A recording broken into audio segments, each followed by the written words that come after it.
Hey, everybody, welcome to a new episode of Real Thoughts with Bob Benham. I am your host, Bob Benham. Thanks for checking in. I really do appreciate it. And yes, I have my Movember thing going on. I do this every year for the uh, prostate cancer and also men's cancer month deal, growing a mustache for the month uh, of November, or facial hair, and something I've always done. It's just uh, it's like women with the breast cancer month and all that stuff. It's nice that they have something for men, and I've been on board with that for years, and especially I do the goatee. I used to have a mustache for years and years. Um, I had it when I was on the police department, and uh, unfortunately, about oh gosh, I don't know, back in 2012, 2013, for some reason, my mustache, the hairs changed, and when they started growing inward right in the corner of my lip to the point where I was breaking out and uh, bleeding from the hairs turning where they were growing in, and oh, I couldn't take that anymore. So I just started shaving it off and keeping it going. I said, I'm done. I'll just go clean shaven from now on. So I just how I've been for since then.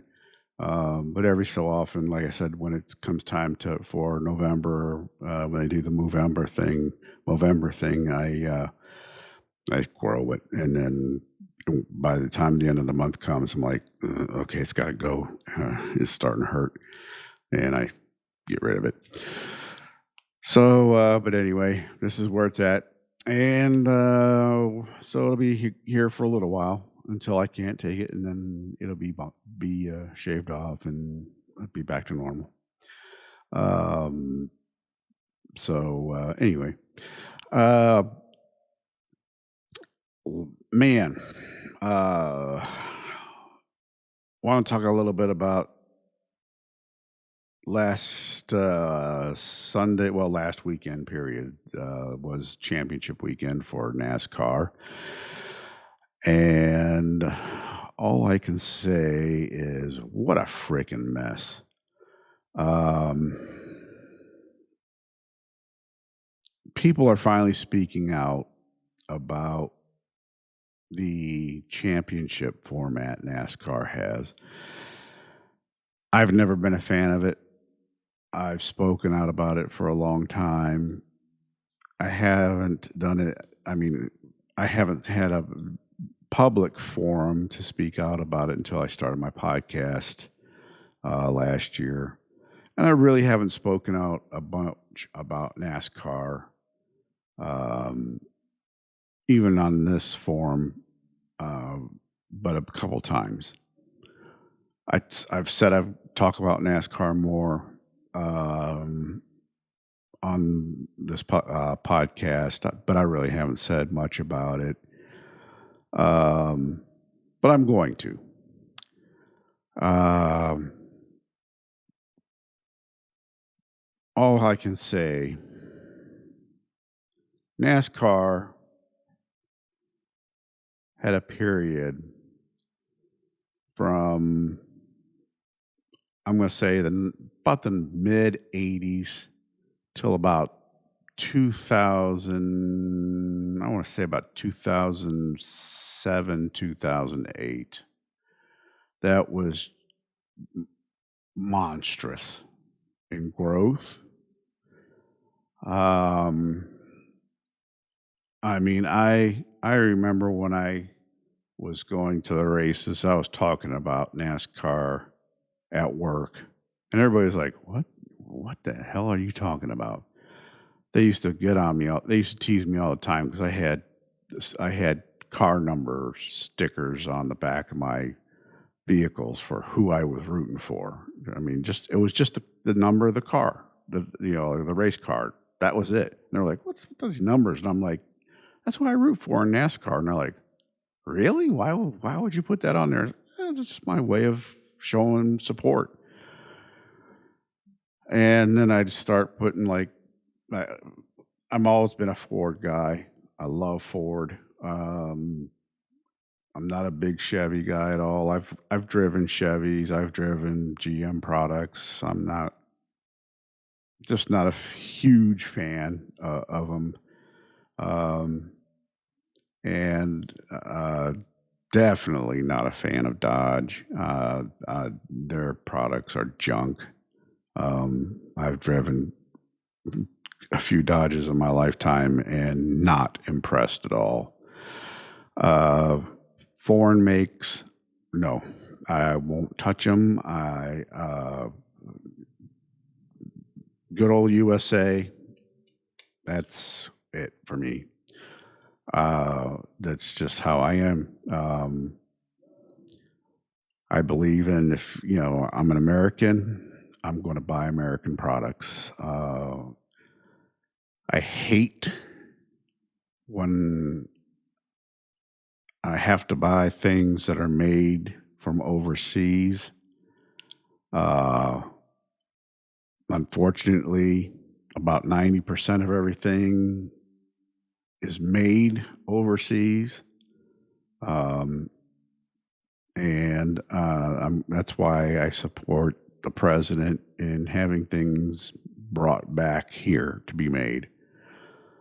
Will it be more expensive? Absolutely. And why? Because we have unions here. That's just part of it. That's the way it is. Unions demand more money for the employees, and that's what we have to live with. So all I can say is expect to pay more, and hope that the quality is much better because of that. Um, anyway, back to NASCAR.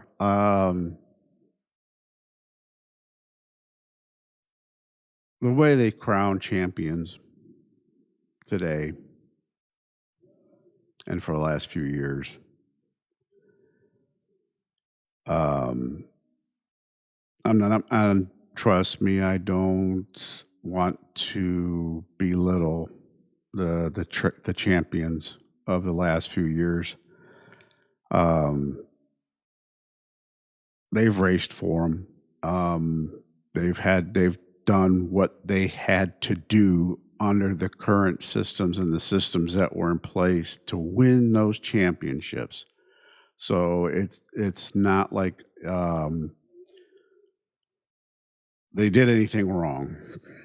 Um, they used the system that was in place. They knew the rules, and they took advantage of what they knew and won the championship. That's what you do. I just was not in favor of the rules that were in place, and I know what NASCAR was thinking.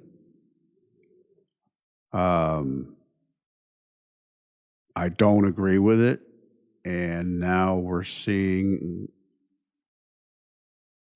hordes of fans speaking their mind and letting NASCAR know, hey, this sucks. This is not the way to have a driver win a championship.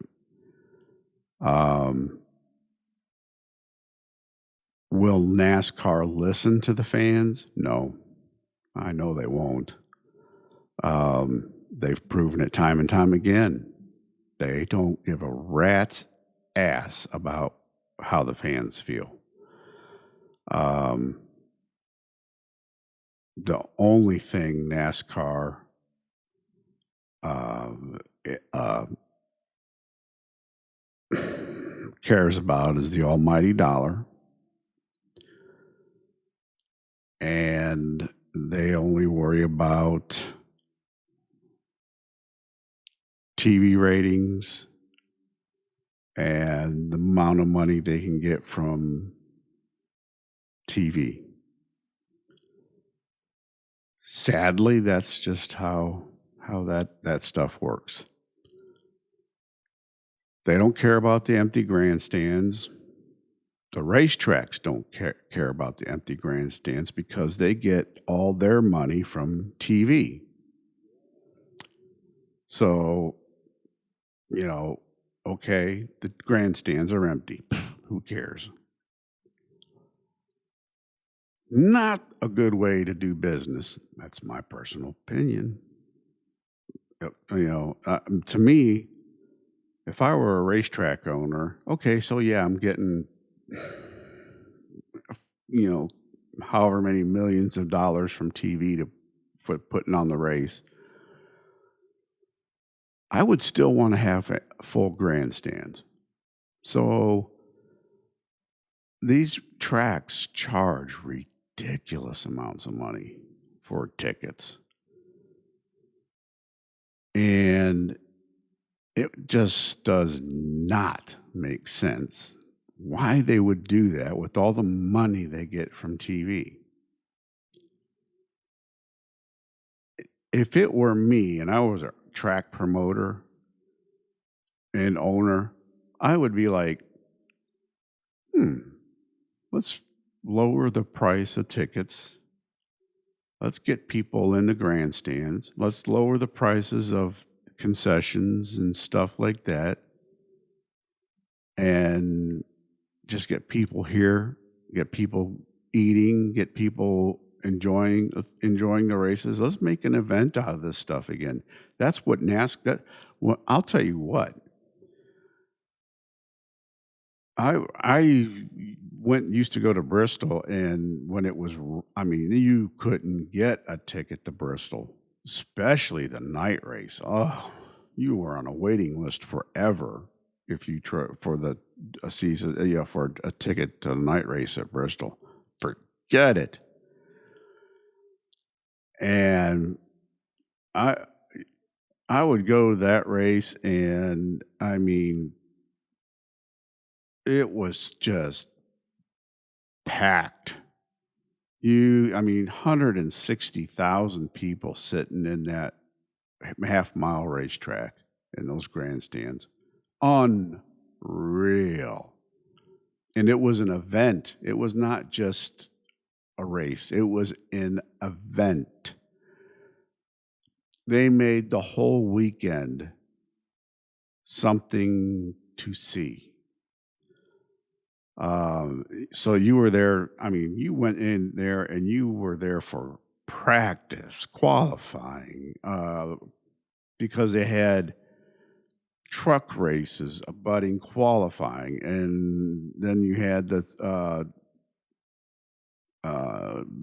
Bush Xfinity whatever race, and it abutted this practice or this qualifying, and it was an event. You were there for the whole thing, and then you were there. We had an RV, a fifth wheel trailer, and we stayed in it. And we paid for a dry camping spot. You had to bring your generator with you so you had power and all that, and you made sure your tanks were filled with water, and you just stayed the whole weekend. You were just there. Once you got to the camping area, you went and got your food for the weekend, and there you were. And I'll tell you what, it was a blast. You got to meet people from all over the country. It was an event. It's not that way anymore.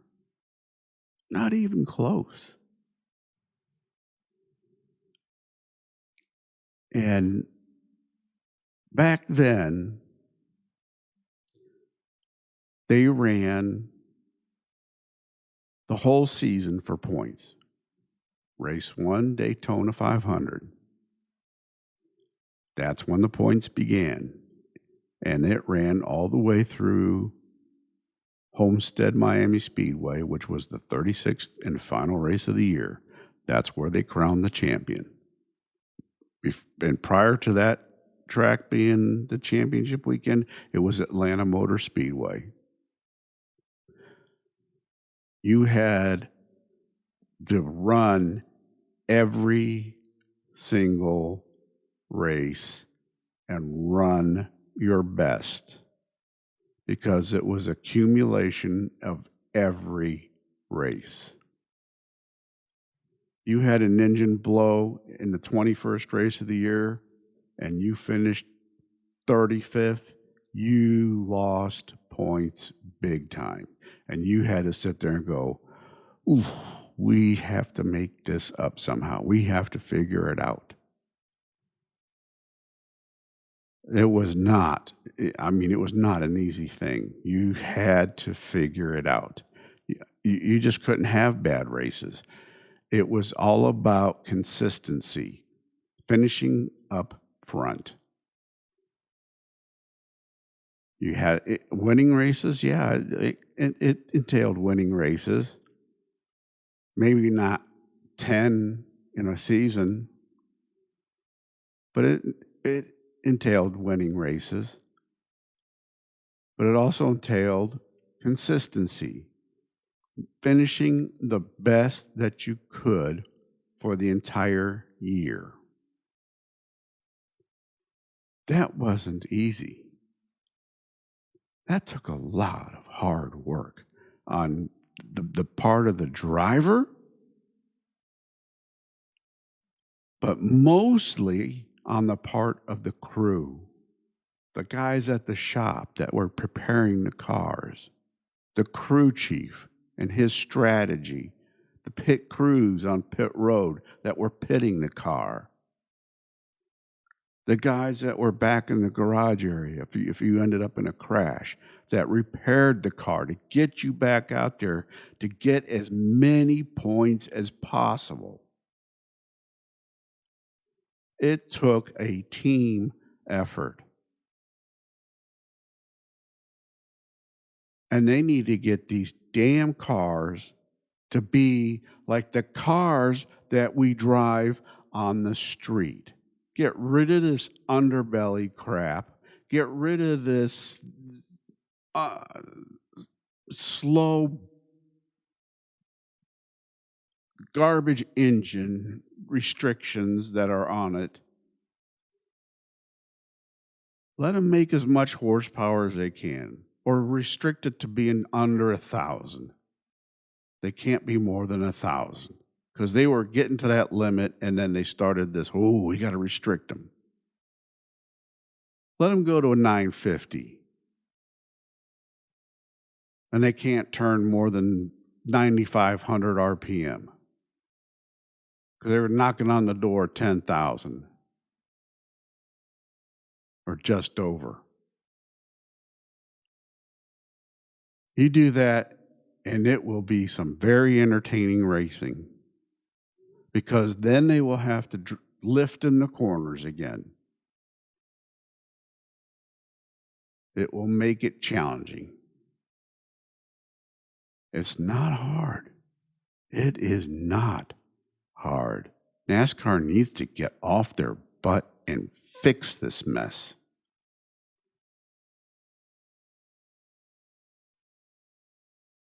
I'm sure my Mustang sitting outside has just as much horsepower as those cars that are on the track right now. I'm sure of it. I don't have any doubt in my mind that that's the case. There's no doubt in my mind that that's the case. It's There's no reason for that. All this talk about parity. There is no parity. Never has been. Racing's not about parity.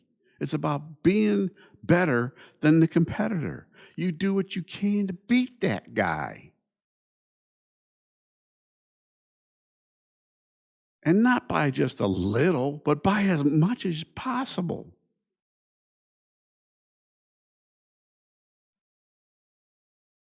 You look at what happened last weekend in the Cup race. When Denny Hamlin took the lead, he was gone. It wasn't like he was just barely running ahead of the second place guy. He was 3.5, almost 4 seconds ahead of him and taking off still.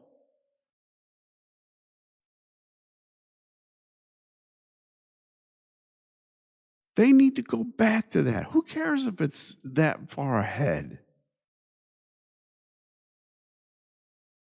There's always things that go on that will cause them to bunch back up, or maybe he has an issue that he has to back off, or uh, he's got the short run speed to get out that far ahead, but he lacks the long run speed that the guy behind him's got, and he ends up catching him and maybe passing him for the lead. There's so many different factors that go on in these races that can make the outcome change. Let it happen, NASCAR. Let it happen.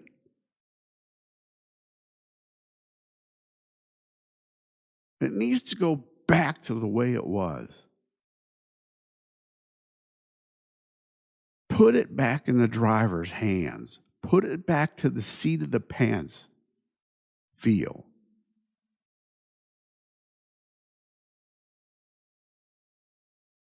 I remember when the drivers would get on the radio and say, I need a pound of air in the right front to make it feel better.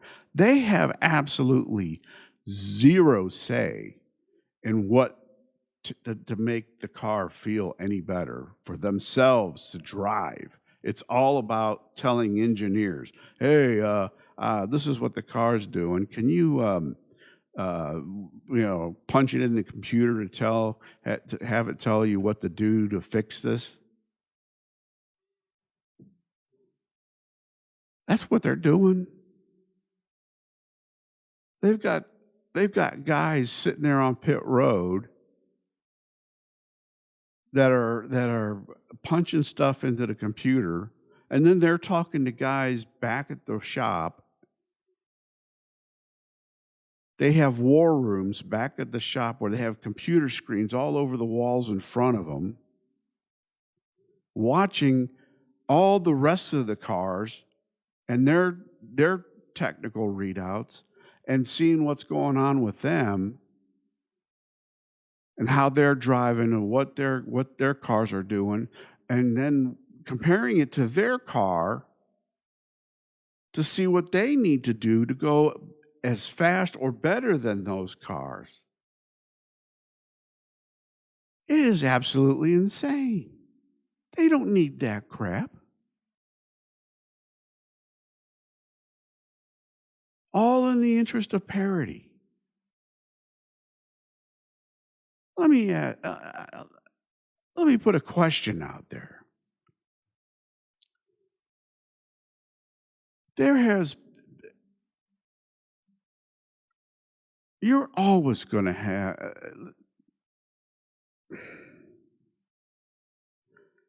and all. Let's put it this way: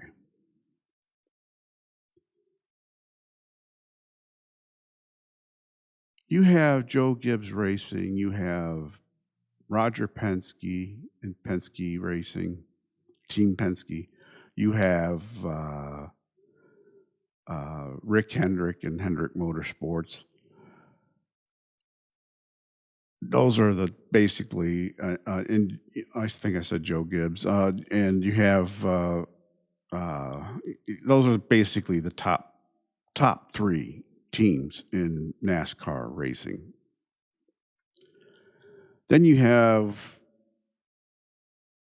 Rick Ware Racing. You have, oh gosh, I'm trying to think of the kind of the lower tier teams. Front Row Motorsports.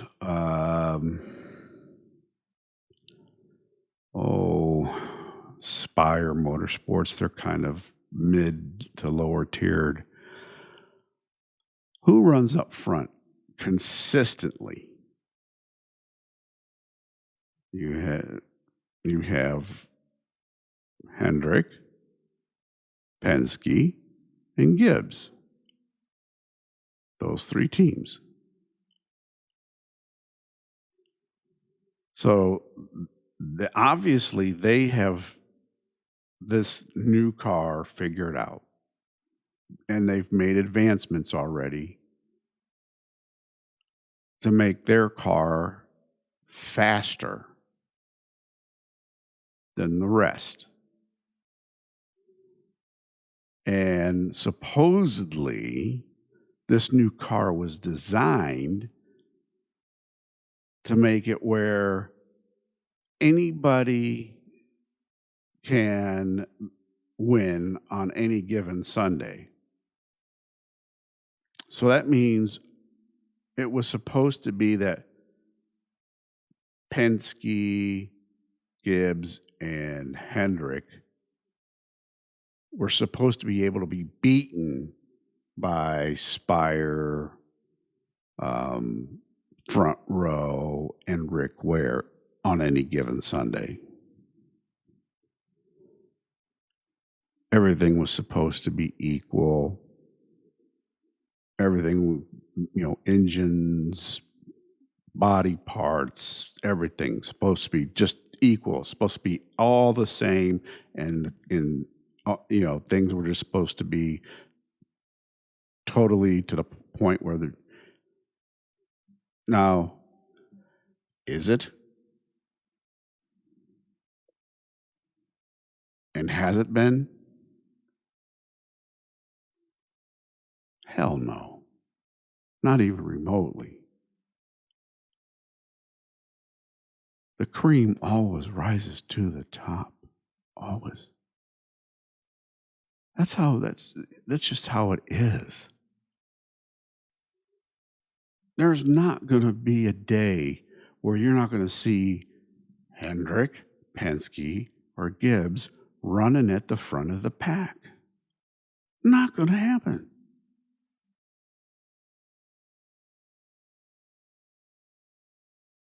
It's just the way racing goes. And it's the same story no matter what racetrack you go to. There's going to be those certain teams that are always running at the front because they've got it figured out. And it's also about money. It's the teams that have the money that they can spend on the right parts, the right tools to make sure that they can win. Without it, you're chasing a dream. I know because I tried it. It's not easy. It's hard work.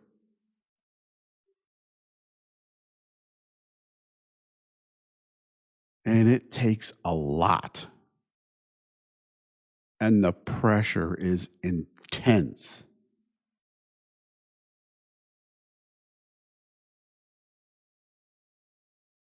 But I can also tell you another thing.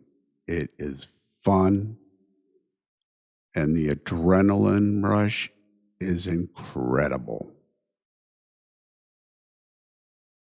And I miss it.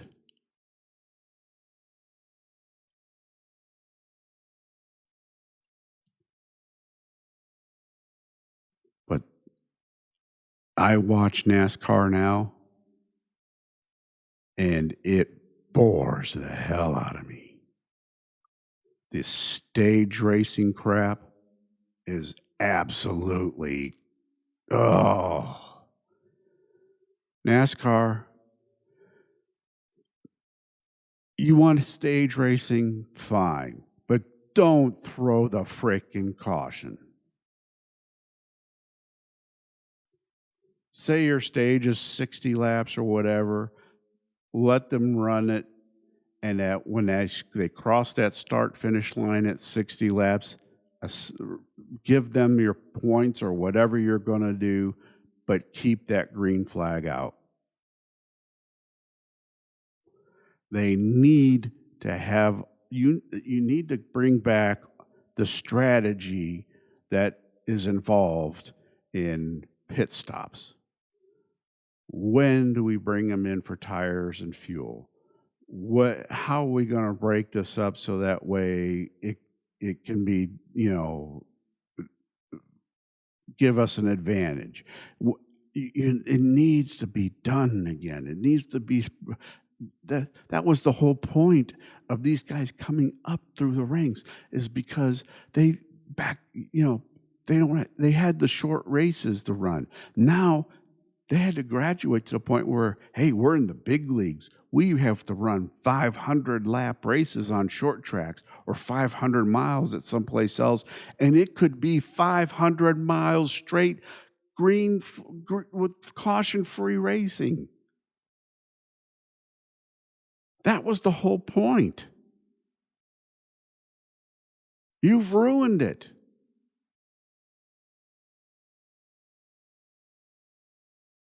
You've ruined that they could go caution free. I've seen caution free races. I've been sitting in the grandstands at caution free races. That was freaking exciting as hell.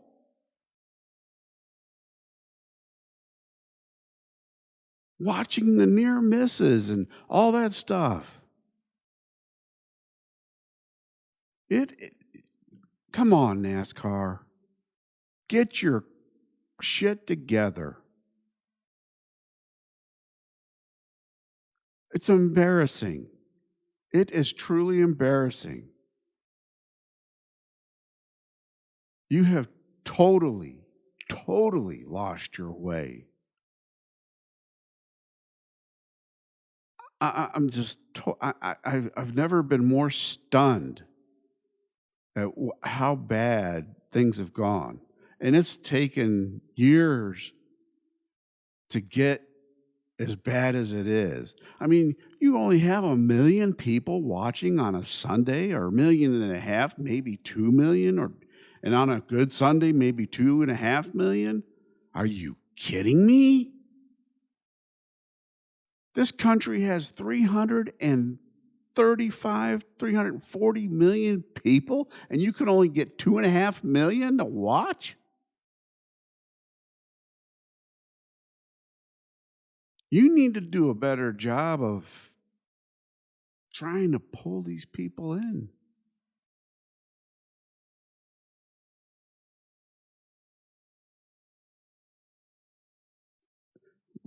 Stock car racing is excellent.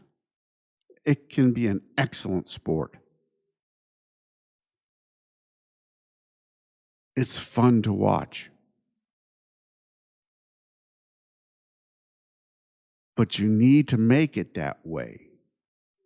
There was so many things that were just it was important, because you had Winston Cup scene or Grand National scene, the paper, that they covered so many stories, so many things about the drivers, so many things about the teams, and you don't have none of that now. None of it.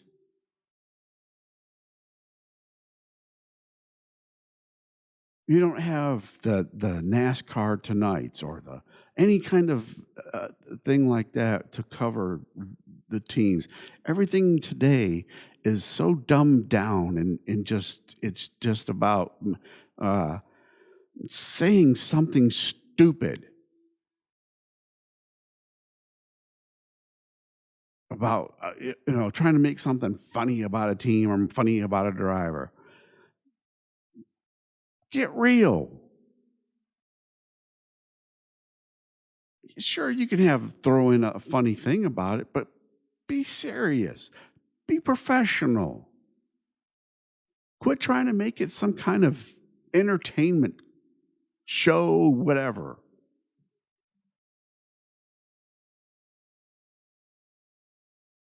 Let's see something nice.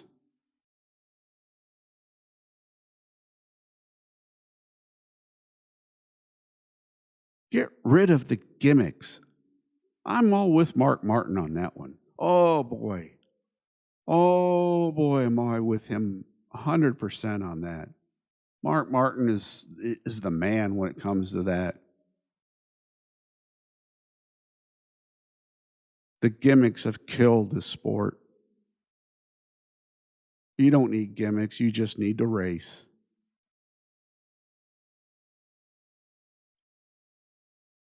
Just race.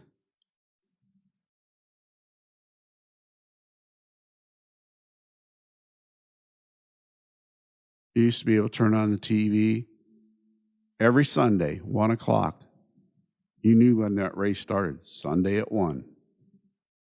You turned on the TV at 1 o'clock. The drivers were sitting in the cars. They were getting ready to roll off pit road for the warm up laps and getting ready to go green.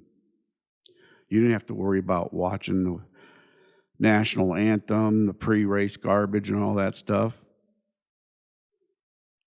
They were getting ready to roll off pit road.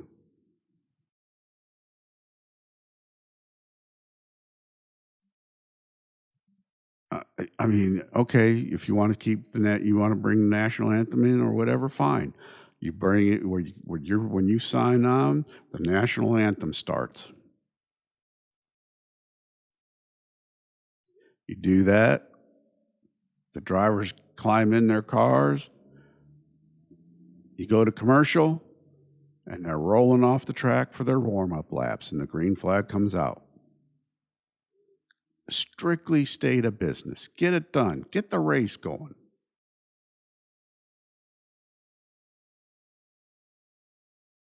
We have the technology now. You can talk to the drivers in the cars. Do the pre-race and get a couple of pre-race interviews onto the warm-up laps.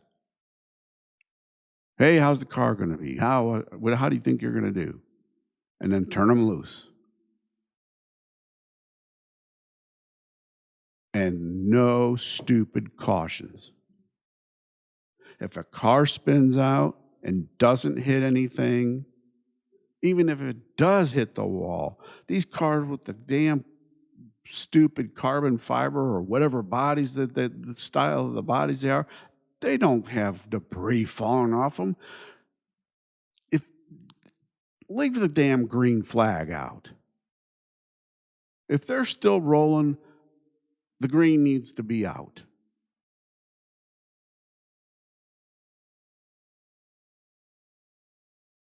They spin out and turn it and just keep rolling and get right back going. Leave the green out.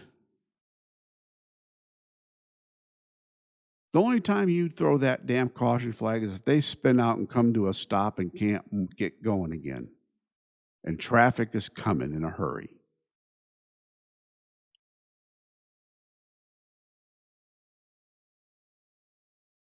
That's how it used to be. Heck, I remember pieces of brake rotor and all that stuff and debris up in the upper groove in the corners. They didn't throw a damn caution for any of that stuff. It sat up there. The drivers knew about it being there. They just avoided it. Caution came out, then they would go up there and grab it.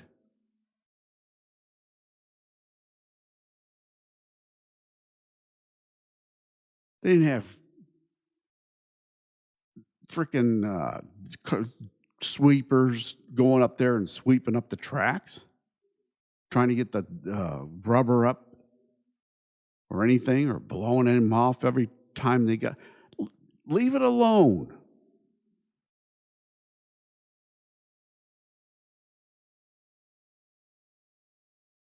That's part of the racing. That's part of, hey, the track's got debris up there, that's got marbles up there. You avoid it. Don't get your right side tires up in there, otherwise you're going to be in trouble. That's how racing is. That's what it's about.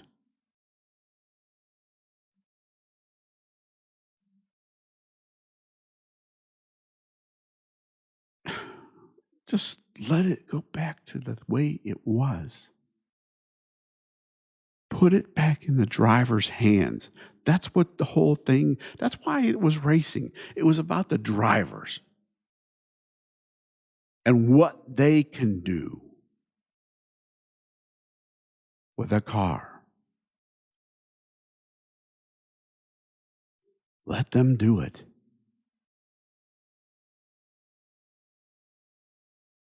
Let them get mad at another competitor. If somebody does something to them, let them get mad.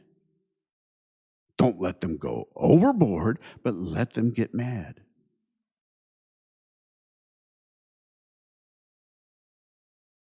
You need that. Need that conflict.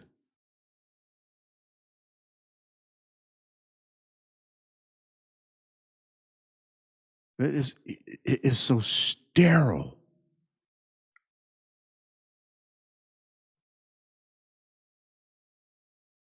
Things are just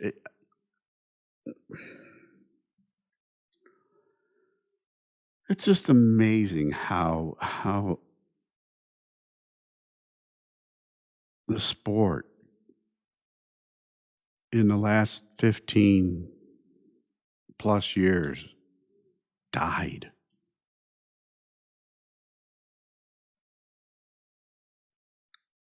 I love when the TV guys just say, "Oh, it's a great race. Oh, it's the sport's better than ever." It's a they have to sell it. I understand that. But the people at home are sitting going, "No, it ain't." They get done watching the race and they go, "God, that was horrible." I know. I'm one of the ones watching it. I know. I got a bunch of friends that sit there and watch it as well. And when they get done, we call each other and go, "Well, what'd you think of that?" "Oh my God, are you kidding me? What did I just watch?"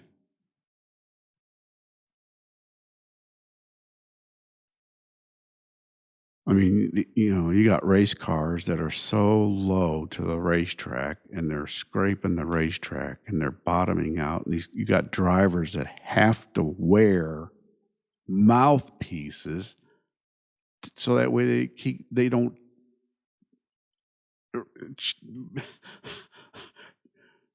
hit their teeth, chatter their teeth so bad, or make it that they could possibly knock one of them out.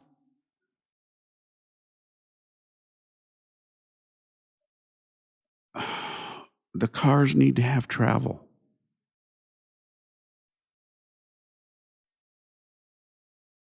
The shocks need to work. They're not there for show. The springs need to work for a reason. They're not there for show.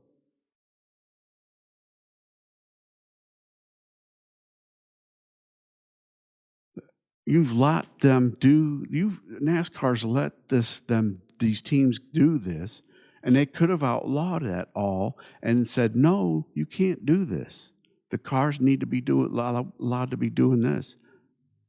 You don't see street cars doing it.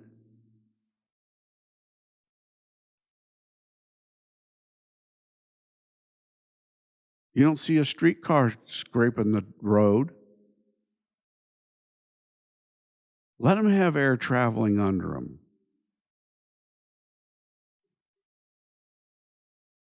That's the whole point. You turned them into go-karts, basically, just with a car body on them.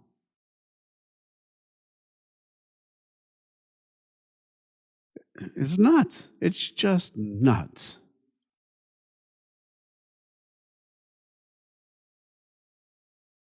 And they just don't look like stock cars anymore. Every car looks the same. Every car.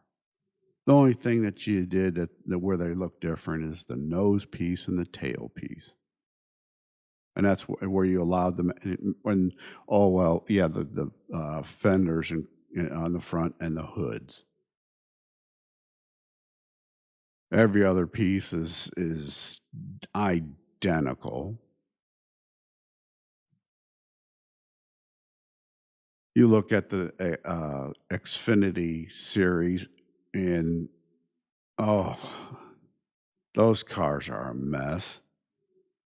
You look at the Toyota Supras that are in the Xfinity series, they don't even come close to looking like the real Toyota Supra. Give me a break. There ain't no way that they should be allowing that one as the model. No way. You want to talk about insanely, insanely modified to the point of looking like a Frankenstein monster. I mean, geez.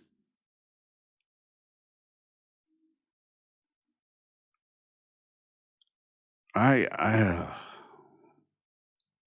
you put those two cars side by side, and your mouth would drop because there's no comparison between the two. None.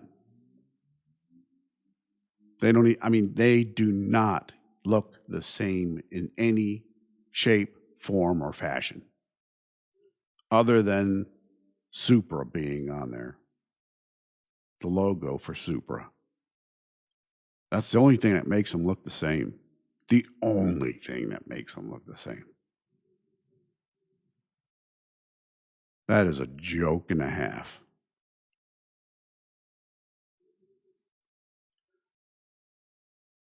And the cup cars, like I said, this go back to the steel bodies. They need to go back to the steel bodies badly. They need that so they stay off one another.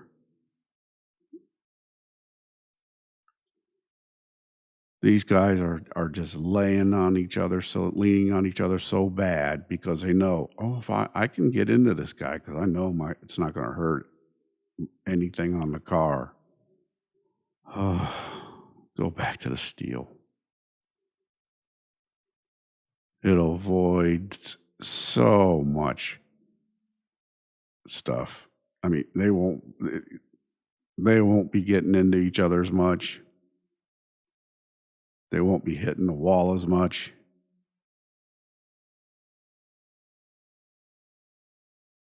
It will just clean up things that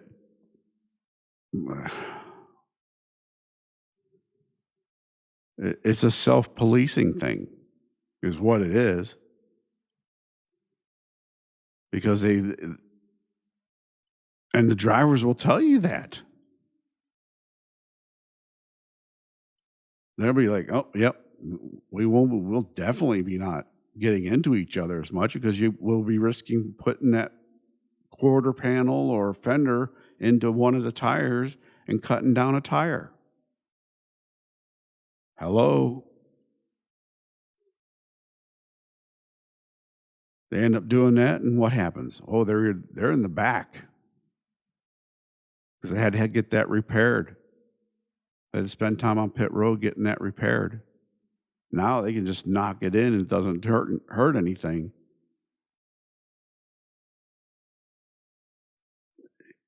This stuff has to stop.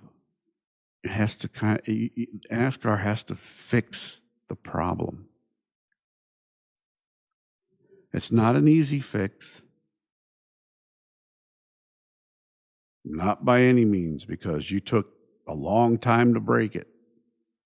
And it's going to take a long time to fix it because it's going to have to be gradual. You can't cost these teams all the money to repair what it took to break it.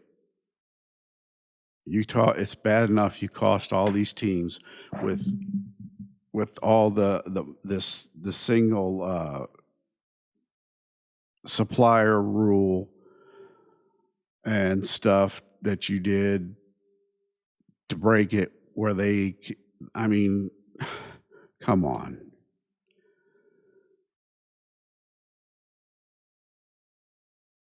They only have one place for buying each supply. The fenders, the quarter panels, the doors, I mean, the roofs, the wheels. Get rid of these single lug nuts too. There's not a car anywhere that has a single lug nut, except the F1 and Indy cars.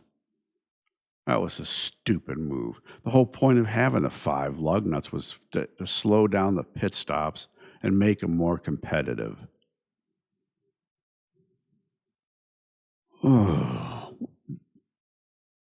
When you did that, it was like such a counterintuitive move.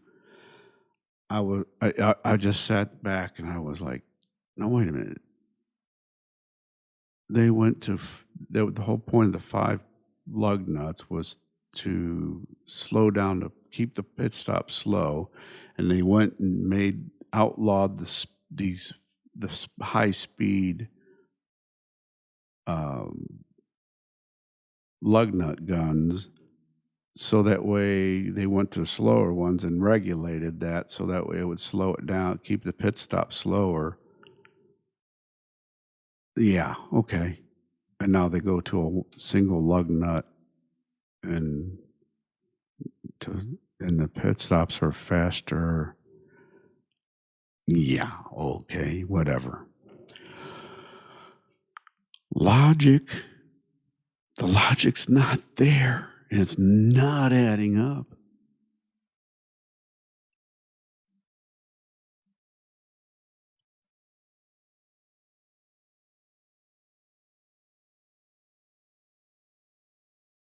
The solutions are there, NASCAR. The solutions are there.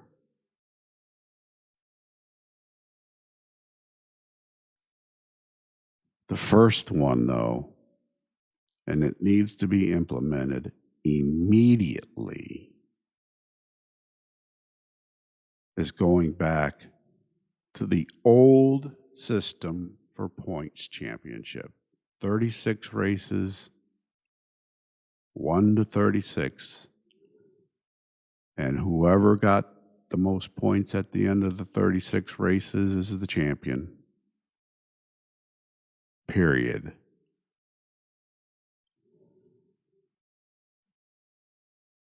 You figure out how you want to do the points. If you want to go back to the old, 170 for the winner, 5 points for leading a lap, 5 points for the most laps led, or if you want to do it 1 point per position and 1 point for leading a lap, 1 point for most laps led, going that way, or giving an extra 5 points for winning, whatever you want to do. But that's got to be the way it is. There is no other racing series that has a playoff system. That is the most stupid thing that was ever conceived. And the only reason why you did it was because Matt Kenseth had such an incredible season in 2003, and you panicked. You panicked.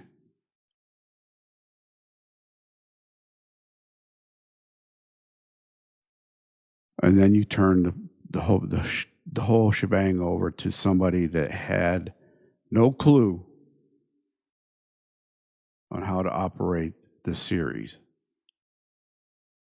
And he panicked.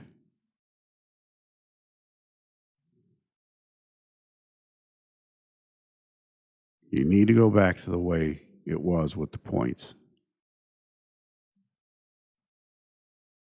1 to 36.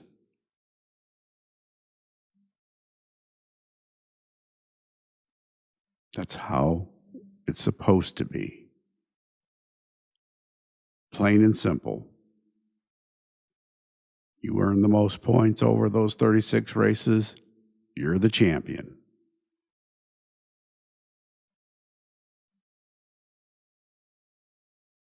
Because there's 36 cars on that racetrack.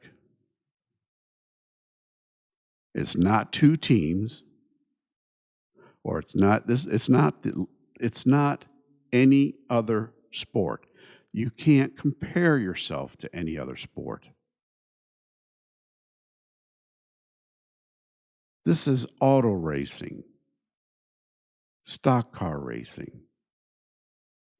You go to any other event for stock cars, it's an accumulation of points from race 1 to the end of the season.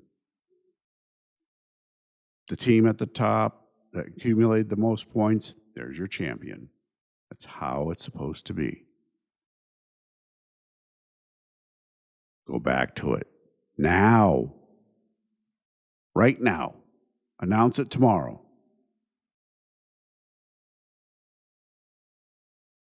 And then you make the other fixes from there.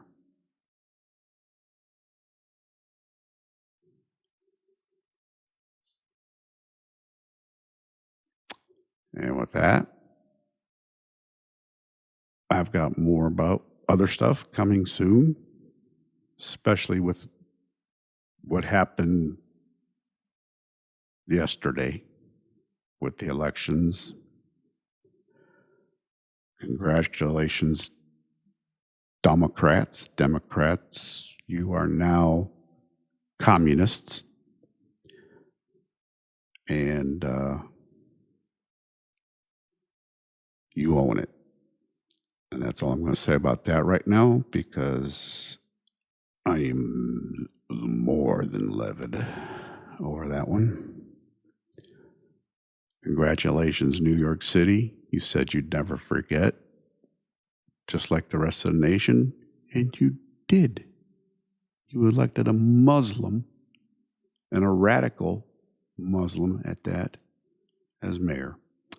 So you deserve what you get. Thanks for tuning in. Thanks for checking in. I appreciate it. I hope to see you all again soon, very soon. Please take care of yourself. Be aware of your surroundings. Keep your nose out of your phone when you're out in public and walking around. It is dangerous. Always be aware of your surroundings. Be vigilant. Take care of yourselves. Take care of each other. You've been watching Real Thoughts with Bob Benham. I can't even remember the name of my podcast anymore. Ooh, not good. I am Bob Benham. Thanks again. God bless you.